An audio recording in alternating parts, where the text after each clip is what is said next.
Minute 5 এটা এরকমভাবে নেড়ে নিয়েছি।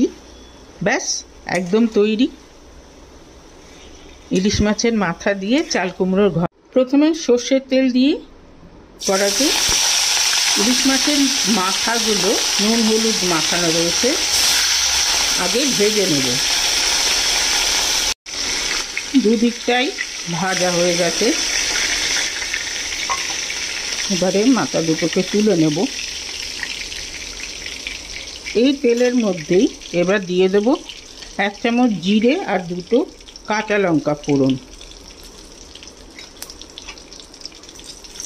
এটা হালকা করে একটু ভেজে নেব। লঙ্কা ভাজার একটা গন্ধ বেরোবে, তখন দিয়ে দেব এখানে 50 গ্রামের মতো কুমড়ো গ্রেট করে রেখেছিলাম,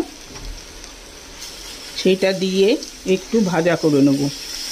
চাল কুমড়োর নিরামিষ বা আমিষ যে কোনো রান্নাতেই একটু কুমড়ো দিয়ে দিলে কিন্তু টেস্টটা দারুণ লাগে।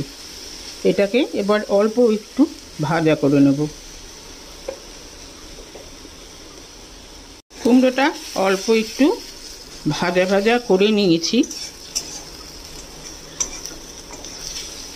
এবারে এটার মধ্যে একটা মিডিয়াম সাইজের চাল কুমড়ো ধুয়ে কেটে রেখেছিলাম, স্লাইস করে রেখেছি, সেটা দিয়ে দেব। দিয়ে আস্তে আস্তে এটার সঙ্গে ভালো করে মিশিয়ে দেব।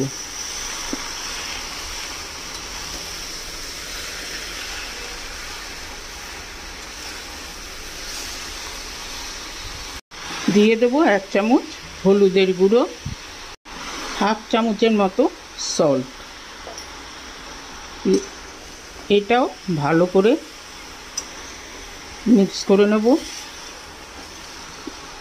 মিক্স করে এটাকে ফ্লেমটাকে মিডিয়ামে রেখে ঢাকা দিয়ে দেব চাল কুমড়োটা সেদ্ধ হওয়ার জন্য।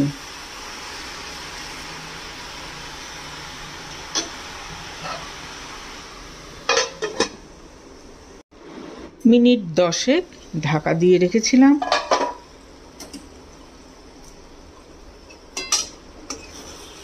এটার জলেই কিন্তু চাল কুমড়োর জলে পুরোটাই সেদ্ধ হয়ে গেছে একদম। খোলা অবস্থাতে এটাকে আবার নাড়ব।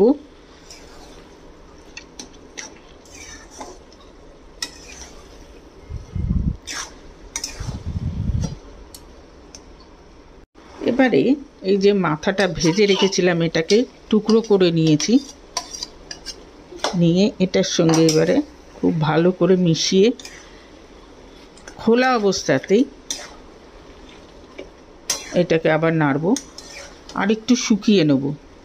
এটার মধ্যে আর কোনো মশলা দেব না, তাতে কিন্তু ইলিশ মাছের গন্ধটা চাপা পড়ে যাবে।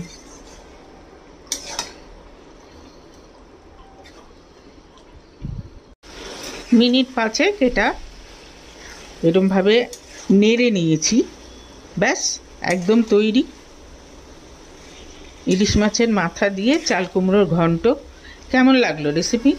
যদি ভালো লেগে থাকে তাহলে অবশ্যই কমেন্ট বক্সে জানাবেন, লাইক করবেন, শেয়ার করবেন ফ্রেন্ডস অ্যান্ড ফ্যামিলিদের সঙ্গে, সাথে আমার চ্যানেলটিকে সাবস্ক্রাইব করতে ভুলবেন না। আজকে তাহলে চলি, নেক্সট দিন আরেকটা এরকম মজাদার খাবার নিয়ে আসবো। সবাই ভালো থাকবেন, সুস্থ থাকবেন। ওকে দেন, বাই।